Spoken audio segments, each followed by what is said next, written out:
And it's going. Rebelqueen. Albion, in a more reclined, relaxed state. Worst case scenario, I fall off this chair and you get a very hearty laugh from Rebel Queen. I'm not going to do it.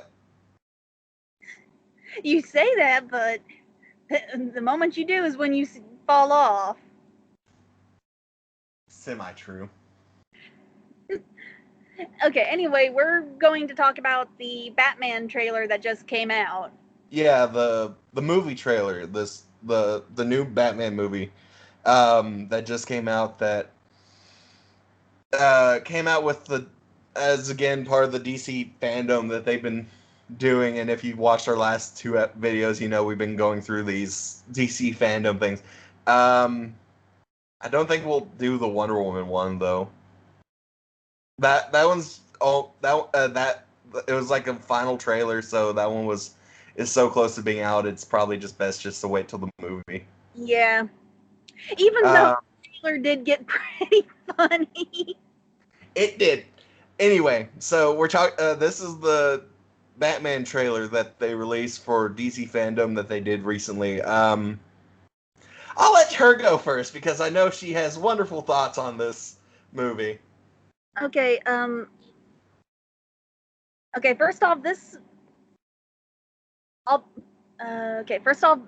Batman is pretty much one of my favorite male superheroes from the DC universe, mainly because, obviously, in a world full of supers, he's pretty much like one of the more badass heroes. He's able to take down pretty much every hero. He's made a counter plan to take out every freaking super if he has to. Hell, it's actually been shown that he can actually defeat the entire Justice League by himself, on if his moral compass goes astray or something, i.e., the Batman who laughs. Oh yeah, because of that one parallel universe. Yeah. And yeah, so it is shown that he can take down the entire Justice League by himself. So for being a normal person that's just been trained to peak human perfection and beyond, that's kind of impressive. Yeah. I mean, don't get me wrong. So it's like, especially when one of those superheroes can actually hear your heartbeat. yeah, Batman has pretty much trained himself to where Superman can't hear his heartbeat. So, yeah. So take that as you will. On Superman. Yeah. But, anyway, continue with your thought process. So when they announced that they were doing a new Batman movie, all of us were like, okay, another new Batman movie. Yeah, I will point out that when they announced that, that was the plan initially was going to be, it was going to be Ben Affleck to be Batman, and he was going to write, direct, and star in it. I didn't know that little tidbit, but we were all just kind of like, oh, another new Batman movie. Okay. We were all just kind of like, okay, another new one. Yeah. But then it was just kind of like, then they announced who the new Batman was, because at that time Affleck started having his medical issues and stuff. Mm-hmm. So that kind of knocked him out of the Batman position. So everyone was kind of like, okay, who's going to be the new Batman? And then kind of like, what is this new Batman movie going to be about? And then that's when we learned Patterson was going to take up the role. Yes. In case you don't know who that is, he's the shiny boy from Twilight. But he also played Cedric Diggory in the Harry Potter Goblet of Fire movie. And he's been in a few other roles, I just can't remember them at this time. Yes, but I'm pretty sure most people remember him sparkling. Yeah. Sadly. Yeah. But when that got announced, I'll be honest, my thought process was kind of, Now, don't get me wrong, Patterson is a good actor, but I was kind of like, okay, if they're casting him in a Batman role, I'm kind of thinking maybe they're going to. Now, a lot of us kind of thought maybe are they going to take this as a Batman Beyond movie? because honestly, I could kind of see him playing as a Terry McGinnis role. Because we all know the Batman Beyond series, and honestly, a lot of us like that series because it's still going strong even today. And even when they did the comics are still going strong. The TV show has ended. But the comic series is still going, and even when they did the Justice League Unlimited cartoon, they did give a finale for that, a backdoor finale for Batman Beyond. Yeah, they put a little thing in there. They did a couple little sequences in there for it, yeah. And they even had a couple things of, when Static Shock was still going. They had a couple things with Batman Beyond in there too. Mm-hmm. Because they had that little backdoor finale where we find out that Terry was technically, apparently, Batman's biological son. Another biological. Another situation, but let's continue with our part of the movie. But neither here nor there. But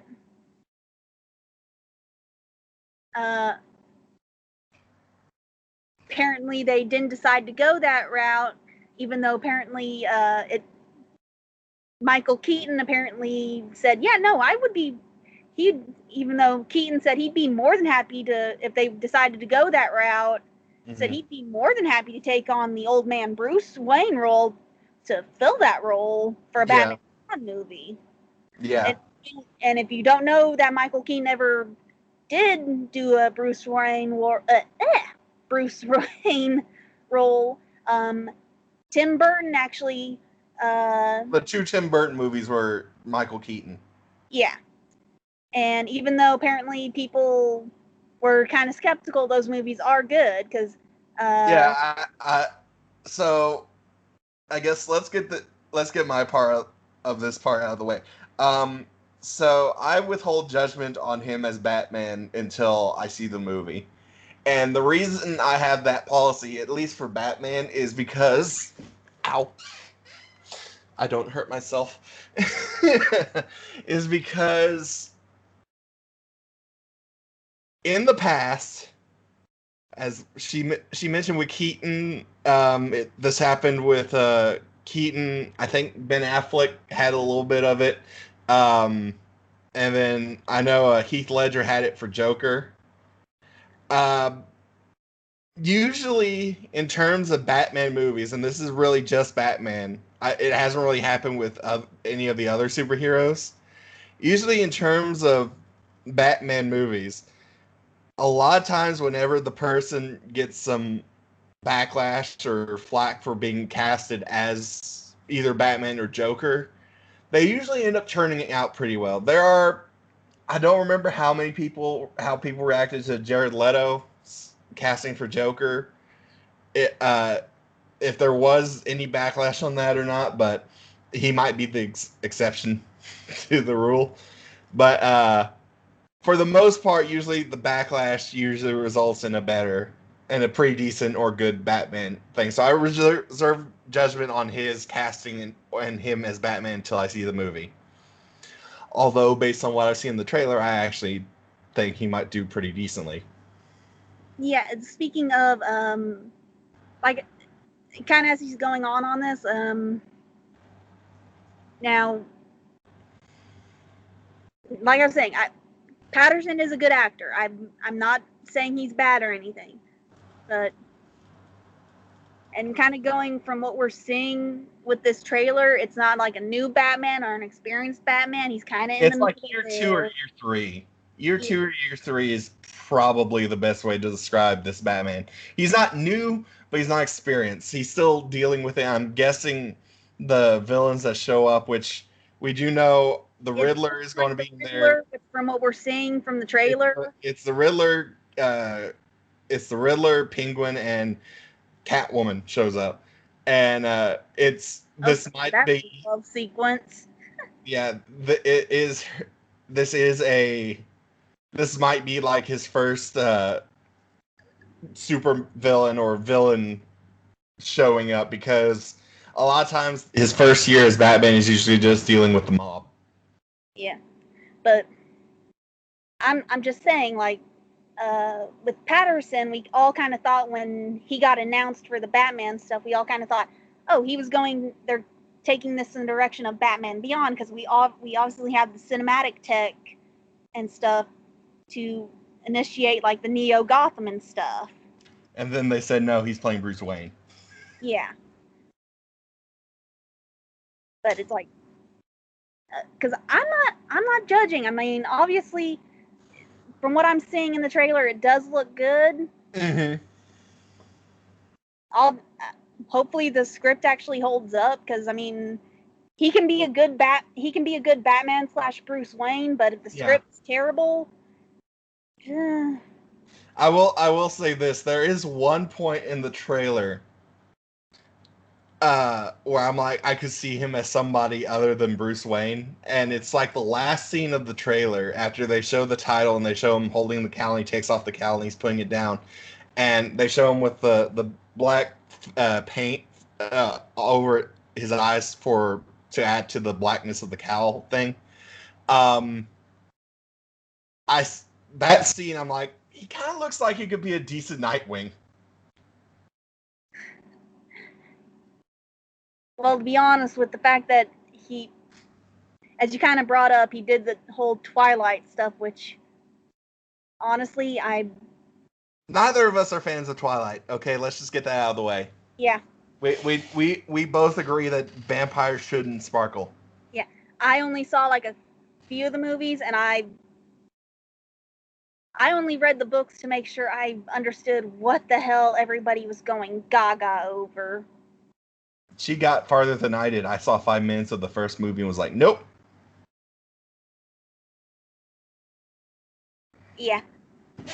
So it's like, I read the books, and I saw like maybe the first 2 movies just so I could, like I said, so I could understand somewhat what everybody was going freaking gaga over. But right, but so because like so it's like, yeah, no, I can, in terms of vampire mythos, I mean, I can understand why they may need to instead switch from a human blood diet to an animal blood diet, because I mean, you gotta kind of that happens. Also, I do find it funny that you get after me on my review for getting sidetracked, and here we are getting sidetracked to Twilight. Well, it kind of has to do with our actor. Well, it has to do with our actor who is playing the main role, but I'll concede because A, yeah, you're right, and B, I don't want to get hurt. that, and technically in one of the Batman movies, they did actually introduce Lord Dracula. Yeah, it was the Batman, for the cartoon called The Batman. They did an animated movie where he fights Dracula. It was a good movie. It was. Anyway,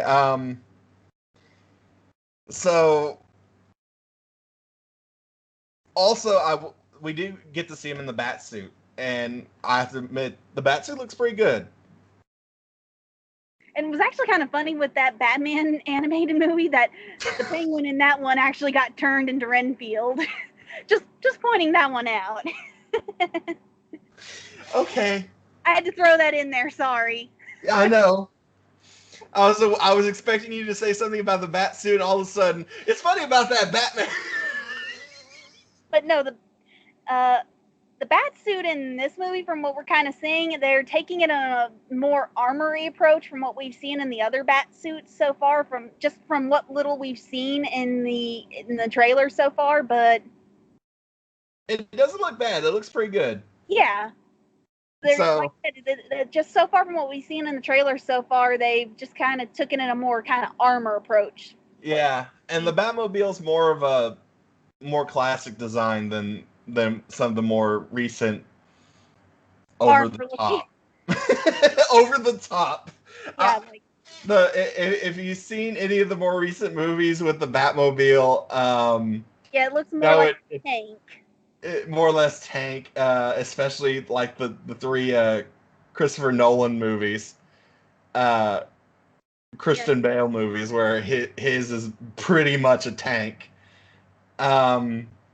it's more like the bike, and then yeah, it's more like so the Batmobile looks more like a older classic design, somewhere like the early days of the comics, or like a cross between the early days of the comics and the Adam West Batmobile in some ways. well, I didn't really get a good look at it from the trailer, but I'll have to take your word on that, Albion. There's an episode of the animated of the Batman animated series where he actually mentions that where his Batmobile from that series came from, and it shows a flashback of his old Batmobile. It kind of looks like a bit of the flashback Batmobile. So it doesn't look bad. It looks like something that at some point, yes, he'll improve on because it's Batman and he's going to need to improve it. Like he always improves his toys. Yes. So yeah, no, seriously, if you like, as we were kind of talking about in our previous little video with the whole, in regards to the video game Gotham Knights, because obviously, Batman, he's always improving his tech to be able to take care of everything. Because obviously, this is Batman; he's not going to leave things to chance. Yeah. This is the man who, like we said, if he wanted to. And if any members of the league go rogue, he has a way to deal with them. And so he makes sure all his stuff is up to date to be able to take them out. Yeah. So, also, we will be wrong to not discuss the one scene that everyone calls the best scene in the entire trailer. Him beating the ever-loving shit out of that one dude. Yeah. Young Batman before he pretty much got control of himself. No, I'm pretty sure he was in control of himself. I'm pretty sure the guy afterwards was not. Well, I'm pretty sure he lost control of some faculties after that beatdown. Well, no, what I'm saying is, like, since we're saying this is still a young Batman, and as we kind of know Batman as he is now, where he doesn't pretty much senselessly beat the thugs, and he'll beat them just enough to where they're out cold. But are you sure about that? I've seen sometimes old Batman gets pretty brutal. That depends on the thug. True. And not true. I'm kind of remembering some other thing, but continue what you were thinking. Well, okay.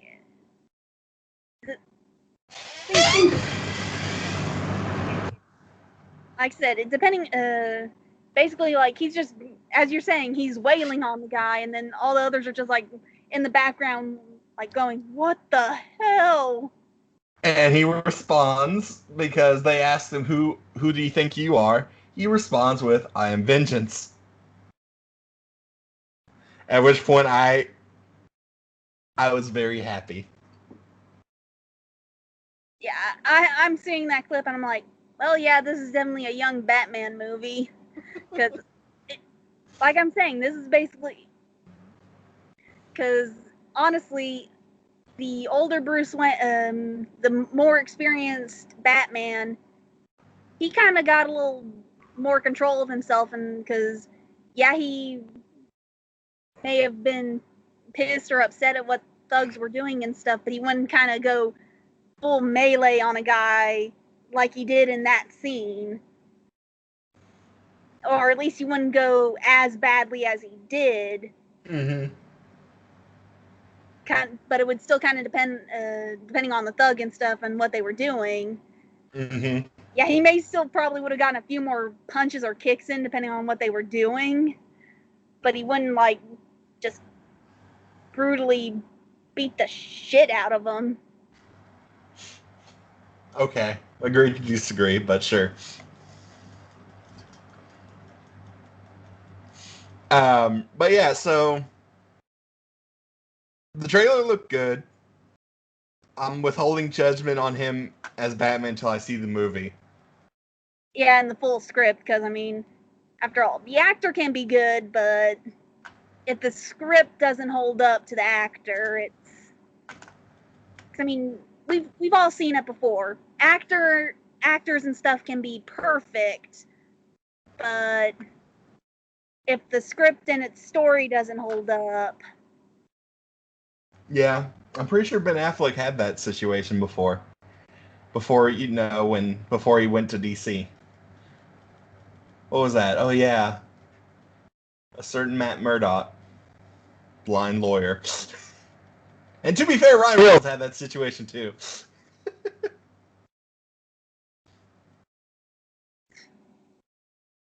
You mean the green? You mean a certain? Yes, I mean a certain greeny, lantern person.